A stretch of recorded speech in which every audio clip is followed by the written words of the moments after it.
제가 나이가 30이 지나서도 40이 지나서 키가 계속 크나 봅니다. 예. 오늘은 인간의 배신보다 크신 예수님의 사랑이라는 제목으로 함께 말씀을 나누도록 하겠습니다. 오늘 본문은 디베랴 호수를 배경으로 하고 있습니다. 요한복음은 예수님께서 부활하신 후에 총 3번 제자들에게 나타났다고 설명을 하고 있는데, 2번은 제자들이 그들의 집에 있을 때였고, 한 번은 오늘 본문의 배경이 되는 디베랴 호수에서 나타나셨습니다. 지난주에 저희가 살펴봤던 것처럼 예수님은 부활하신 후에 제자들의 집을 2번 방문했는데, 이 방문 이후에 베드로는 다른 제자들을 향해서 나는 물고기를 잡으러 가겠다 이렇게 말하는 장면이 나옵니다. 많은 성경 독자들은 이 부분을 보면서 베드로가 믿음을 잃어버려서 자포자기하는 심정으로 이 생업으로 돌아갔다고 그렇게 이 본문을 읽는 편입니다. 하지만 이런 해석은 결코 올바른 해석은 아닙니다. 우리가 지난주에도 봐서 알지만 예수님은 앞서 이 제자들을 2번 방문하면서 그들에게 부활의 능력을 보여주면서 평안할지어다 하고 말씀하셨습니다.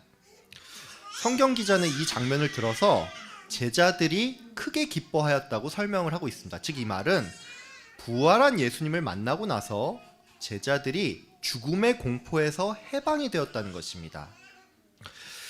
오늘 본문 1절은 그 후에라는 말이 가장 먼저 나옵니다. 그러니까 베드로가 다른 제자들에게 나는 물고기를 잡으러 갈 거야 라고 말한 이 발언은 이전의 사건과 무관한 것이 아니고 제자들이 예수님의 말을 듣고 난 이후에 그 변화라는 것입니다. 즉, 베드로와 제자들이 다시 생업으로 돌아간 것은 그들이 부활한 예수를 만나서 그들을 짓눌렀던 두려움을 떨쳐냈기 때문에 가능한 일이란 것입니다. 만약에 그들이 정말로 믿음을 잃은 상태였다면 그들은 여전히 두려운 마음에 이 집 밖을 나갈 수가 없었을 겁니다. 설령 많이 양보해서 그들이 정말 이 자포자기하는 심정으로 사명을 잊었다고 치더라도 문제는 그들이 이 물고기를 잡는 일을 하기까지는 더 많은 시간이 필요하다는 것이죠. 유대인들의 관심이 좀 뜸해지고 그들을 잡으려고 하는 사람들이 사라질 때까지 그들은 남의 이목을 끌 수가 없었기 때문에 이렇게 그들이 예수의 방문 이후 바로 물고기를 잡으러 갔다는 것은 그들이 믿음을 잃어서가 아니라 오히려 예수의 말을 듣고 마음에 평안을 얻었기 때문에 가능한 일이란 것입니다. 제자들은 자신의 생업으로 돌아가서 물고기를 잡으려고 밤새 그물을 호수에 던졌습니다. 근데 어찌된 일인지 그들은 밤이 새도록 한 마리의 물고기도 잡지 못했고, 마침 그때 예수님이 나타나서 물고기를 좀 잡았는지 이렇게 그들에게 물어보았습니다. 제자들은 한 마리도 잡지 못했다고 말을 했고, 예수님은 배의 오른편에 그물을 던지라고 얘기했습니다. 제자들은 이 말에 따라서 그물을 던졌고 곧 153마리나 되는 많은 물고기를 잡을 수가 있었습가 이 장면은 예수님이 제자들을 처음 만났을 때랑 매우 유사한 장면이라고 할 수 있습니다. 그 때문인지 요한은 호숫가에 계신 분이 예수님인지를 바로 알아보았고, 이에 제자들은 기뻐하면서 예수님께 다가왔습니다. 예수님께서는 숯불에 구운 떡과 물고기를 제자들에게 주면서 함께 아침을 드시고 식사를 마친 후에 베드로를 향해서 요한의 아들 시몬아 하고 그의 이름을 불렀습니다. 여러분은 이 부분에서 뭔가 좀 이상한 점 발견하지 못했습니까? 시몬이라는 이름은 베드로의 옛 이름입니다. 예수님께서는 베드로를 처음 만났던 순간을 제외하고는 베드로를 항상 게바, 즉 헬라식 이름으로 하면 이 베드로라고 불렀습니다. 근데 왜 예수님께서는 이 순간에는 베드로가 아닌 요한의 아들 시몬아 하고 그를 부른 것인지 이게 조금 이상하다는 것이죠. 여기에는 아마도 2가지 의도가 있었을 것으로 보입니다. 첫 번째 의도는 예수님께서 베드로의 수치심을 덜어주기를 바랬다는 것입니다. 우리가 다 아는 것처럼 베드로는 예수님이 잡히던 날 밤에 예수를 3번이나 부인했던 사람입니다. 그랬기 때문에 그는 자기 자신의 이름 뜻인 반석과 이 자기의 행동에서 오는 그 부조화 때문에 일종의 수치심을 느낄 수가 있었다는 것이죠. 그래서 예수님은 배려의 의도를 가지고 이렇게 말을 했다는 것입니다. 쉽게 말해서 예수를 모른다고 부인했던 그 사람은 예수를 만난 이후에 변화되었던 베드로가 아닌 예수를 만나기 이전에 그 시몬이라고 예수님께서 그렇게 말해주고 있다는 것입니다. 또한 예수님께서 이렇게 그의 옛 이름을 부른 것은 베드로야, 우리 다시 한번 시작해보자 라는 그런 의미가 담겨 있다고 할 수가 있습니다.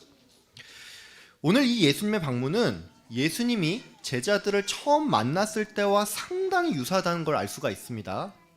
배 오른편에 그물을 던지라는 명령, 많은 물고기가 잡힌 이적이 그렇다는 것이죠. 또한 예수님이 베드로를 처음 만났을 때 예수님은 그를 향해서 요한의 아들 시몬아 하고 그를 불렀습니다. 베드로는 분명히 예수님의 이 말을 들었을 때 예수님을 처음 만났던 그때가 떠올랐을 겁니다. 그렇기 때문에 예수님의 이 같은 발언은 베드로야, 우리 처음 만났던 그때 생각나지? 우리 그때로 돌아가서 다시 한번 시작해보자. 뭐 이런 의도가 다분히 있다는 것입니다. 예수님은 베드로를 부른 이후에 곧장 베드로야, 네가 이 사람들보다 나를 더 사랑하느냐? 이렇게 질문을 했습니다. 여러분은 예수님의 이 질문이 뭐라고 생각을 하십니까? 참고로 성경학자들은 예수님의 이 질문이 크게 세 가지로 해석이 가능하다고 보고 있습니다.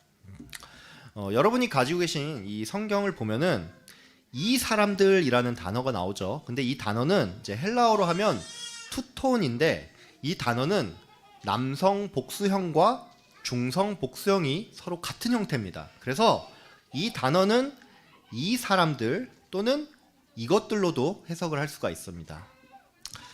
이런 이유로 이 본문은 크게 세 가지로 해석이 가능합니다. 첫 번째는 이 사람들, 즉 다른 제자들이 나를 사랑하는 것보다 너는 나를 다 사랑하느냐? 이렇게 해석을 할 수가 있고, 두 번째는 네가 이 사람들을 사랑하는 것보다 나를 더 사랑하느냐?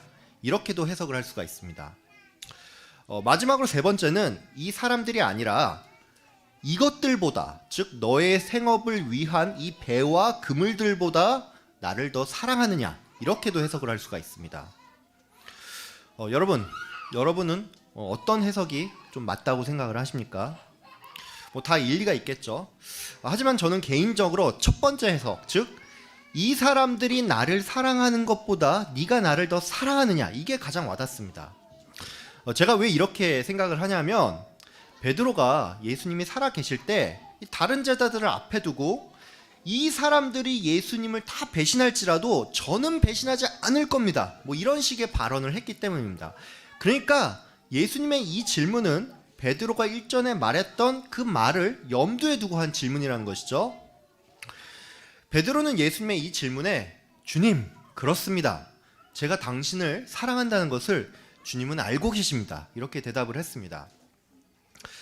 우리는 이 부분을 보면서 베드로의 대답이 조금 염치 없다고 생각을 할 수가 있습니다. 왜냐하면 우리가 만약 베드로의 상황이라면 주님, 제가 정말 면목이 없습니다. 제가 진짜 입이 10개라도 할 말이 없네요. 뭐 이렇게 대답하는 게 맞을 것 같기 때문입니다. 하지만 베드로의 이 대답은 비록 염치 없어 보일지라도 진실된 것이었습니다. 베드로는 예수님의 질문에 한결같이 주님, 제가 당신을 사랑한다는 것을 주님은 아십니다 라고 대답을 했습니다. 베드로의 이 대답은 예수님께서 사람의 마음을 꿰뚫어 본다는 것을 인지하고 한 말입니다. 그렇기 때문에 베드로의 대답이 비록 우리가 볼 때 다소 염치 없어 보일 수는 있어도 그 마음은 분명히 진실되었다는 것이죠.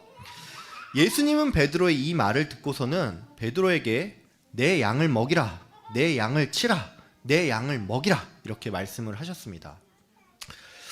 오늘 본문은 이 동일한 질문과 동일한 대답이 3번 반복이 되는데 이게 오늘 본문의 주된 내용이라고 할 수 있습니다. 우리는 오늘 이 본문을 보면서 한 가지 의문이 생길 수가 있습니다. 그것은 뭐냐면 왜 예수님께서는 동일한 질문을 3번이나 한 것인지 이게 조금 의문이라는 것입니다. 이에 대해서 초대교회 한 교부는 이러한 세 번의 질문이 성부, 성자, 성령의 삼위일체적인 의미를 가지고 있다고 그렇게 말하기도 하는데, 이런 해석은 그 자체로는 좀 은혜로워 보일 수는 있어도 사실 근거가 좀 미약한, 좀 비약적인 해석이라고 할 수가 있습니다. 그러면 예수님은 왜 베드로에게 이렇게 동일한 질문을 세 번이나 할 것인가요? 베드로가 말귀를 못 알아들어서 그렇게 한 걸까요? 아니면 예수를 세 번 부인했으니까 그를 질책하기 위해서 의도적으로 세 번을 질문한 걸까요? 아마도 여러분은 이것은 아닐 거라고 생각을 할 겁니다. 그래서 오늘은 왜 예수님께서 이렇게 세 번 그에게 질문을 했는지 좀 그 이유를 먼저 알아보고, 이를 통해서 오늘 본문이 우리에게 주는 메시지가 무엇인지를 한번 알아보도록 하겠습니다. 먼저 여러분이 아셔야 할 게 있습니다. 그게 뭐냐면, 어찌 됐든지 간에 이 예수님의 세 번의 질문은 분명히 앞선 사건, 즉 베드로가 예수님을 세 번 부인한 사건과 연관이 있다는 것입니다. 그런 의미에서 예수님께서 이렇게 세 번의 질문을 한 첫 번째 이유는 베드로의 자존감을 회복시키기 위한 예수님의 의도가 있다고 할 수 있습니다. 즉 쉽게 말해서 예수님은 베드로에게 세 번의 부인에 대한 세 번의 항변의 기회를 주었다는 것입니다. 여러분, 베드로는 예수님을 부인한 이후에 무엇이 그를 가장 괴롭혔다고 생각을 하십니까?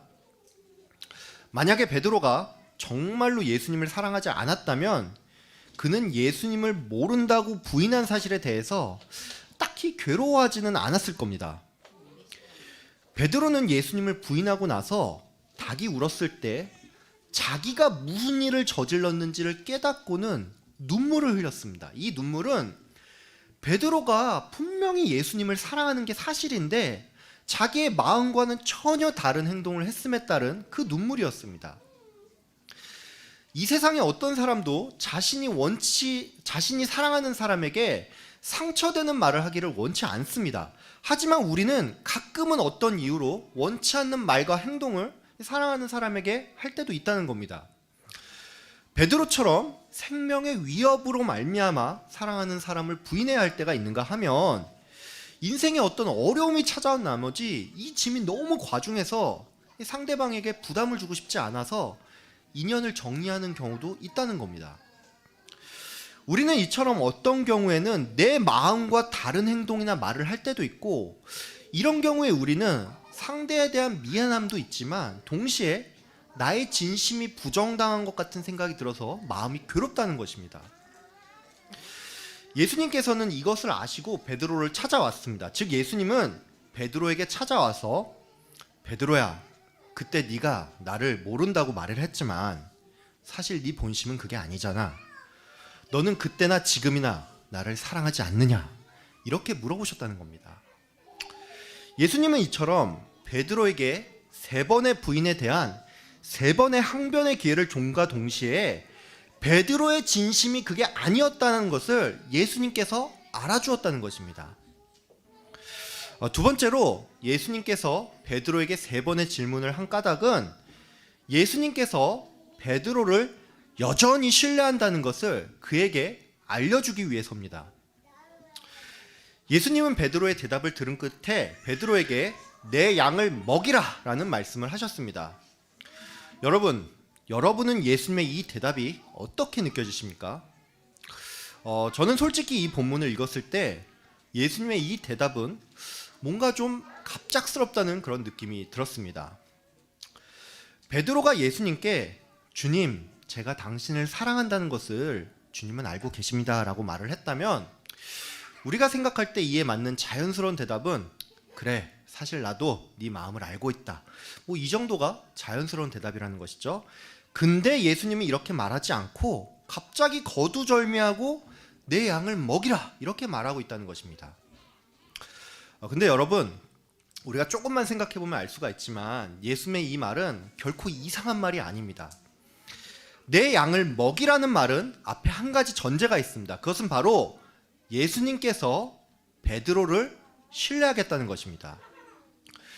우리는 믿을 수 없는 상대에게 나의 자산을 절대 맡길 수가 없습니다. 근데 예수님은 베드로에게 다른 사람의 양이 아닌 바로 내 양을 먹이라고 말을 했다는 것이죠. 그러니까 이 말은 예수님께서는 베드로를 신뢰해서 자기의 소유를 그에게 맡기겠다는 것입니다. 즉 이것은 바꿔 말해 예수님께서 베드로를 믿겠다는 말을 내 양을 먹이라는 말로 대신했다는 겁니다.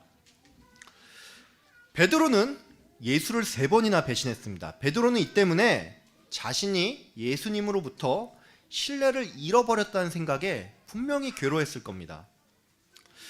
예수님께서는 이것을 잘 아셨습니다. 그래서 예수님은 그에게 다가가서 내 양을 먹이라고 말을 했다는 것이죠. 그렇기 때문에 오늘 이 내 양을 먹이라 라는 말은 베드로야, 비록 네가 나를 3번이나 모른다고 했지만 나는 너를 여전히 신뢰하고 너를 믿기 때문에 내 양을 맡길 거야. 그러니까 내 양을 먹이렴, 이 말이라는 것입니다. 마지막으로 예수님이 베드로에게 3번의 질문을 던진 이유는 예수님과 제자의 관계가 부모 자식 같은 사랑의 관계이고 그렇기 때문에 이 관계가 여전히 변화가 없다는 것을 예수님께서 베드로에게 확인시켜주고 싶었다는 것입니다. 예수님은 베드로에게 3번이나 네가 나를 사랑하느냐라고 물으셨습니다. 여러분, 예수님은 왜 이런 질문을 하셨을까요? 이것은 바로 예수님께서 먼저 베드로를 사랑했기 때문입니다. 우리는 우리가 관심이 없고 사랑하지 않는 사람에게 당신은 나를 사랑하십니까? 이렇게 질문하지 않습니다. 그렇기 때문에 너는 나를 사랑하느냐라는 예수님의 질문은 내가 너를 사랑한다는 말의 다른 표현이라는 것입니다. 즉 예수님의 이 3번의 질문은 네가 비록 나를 3번이나 부인했을지는 몰라도 나는 네가 나를 사랑하는지가 궁금하고, 이 말은 바꿔 말해서 내가 너를 여전히 사랑하니 우리가 사랑의 관계임에 변함이 없다는 것을 예수님께서 베드로에게 보여주고 싶었다는 것입니다. 우리는 세상을 살면서 많은 사람들을 만나고 또 어떤 사람과는 계약의 관계로 만나기도 합니다. 이 관계는 누군가가 계약을 성실히 이행했는지 아닌지에 따라서 이 관계가 지속되기도 하고 깨지기도 합니다. 근데 사랑의 관계는 그렇지 않다는 것이죠.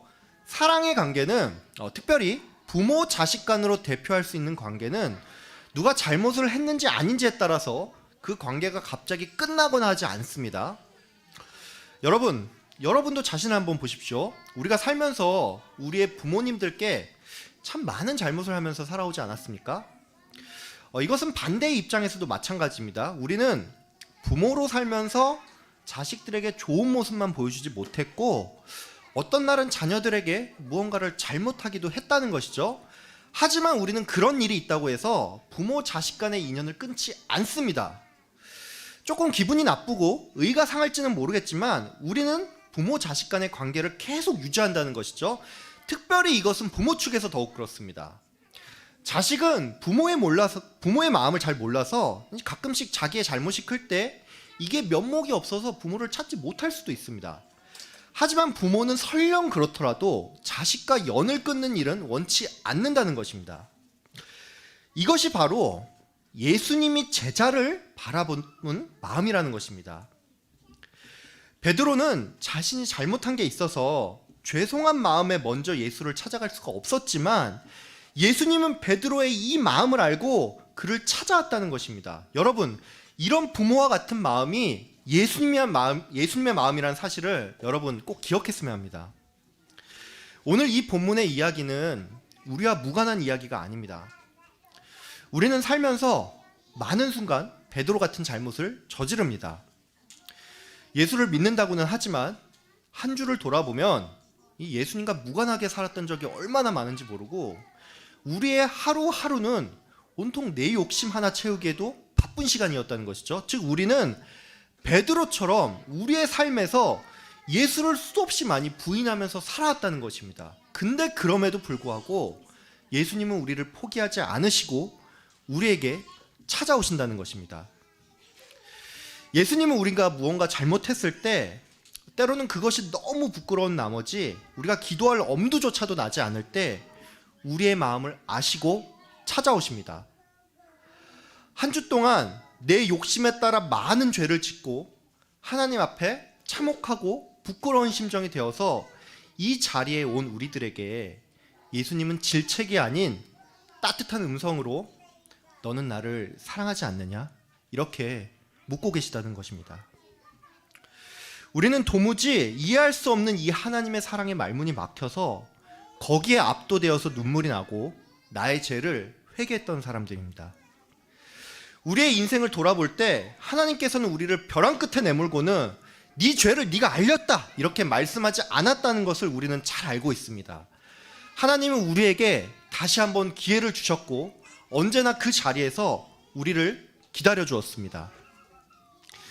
예수님은 지금 이 순간에도 우리를 찾아오십니다. 우리를 용서해 주길 원하시고 우리를 다시 믿어 주시길 원하시고 예수님과 우리의 사이가 변함없는 사랑의 관계임을 우리에게 다시 알려주기를 원하십니다. 베드로를 찾아가서 너는 나를 사랑하느냐 물었던 예수님이 지금 나에게 찾아온 예수님임을 알고 그 사랑을 의지하며 살아가는 여러분 되길 바랍니다.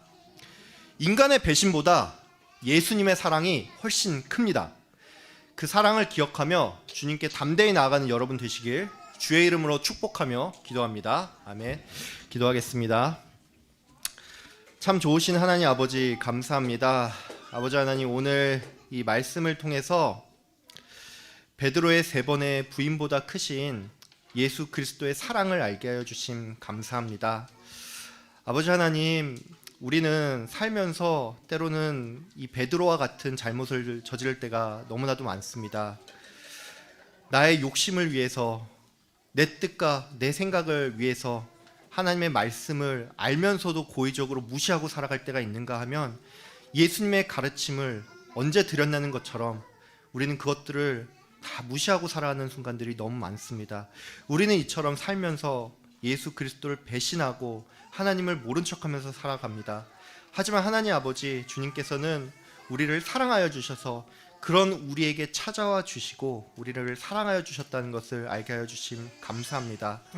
아버지 하나님, 우리가 이 사랑을 깨닫게 하여 주시고 아버지 하나님, 우리의 마음이 힘들어서 우리의 잘못 때문에 기도하기 어려운 그 순간조차도 나를 먼저 찾아오시고 나를 기다리시는 그 예수님을 의지하고 기억하며 주께 나아가는 우리 모든 가정들 될 수 있도록 주님 인도하여 주시옵소서.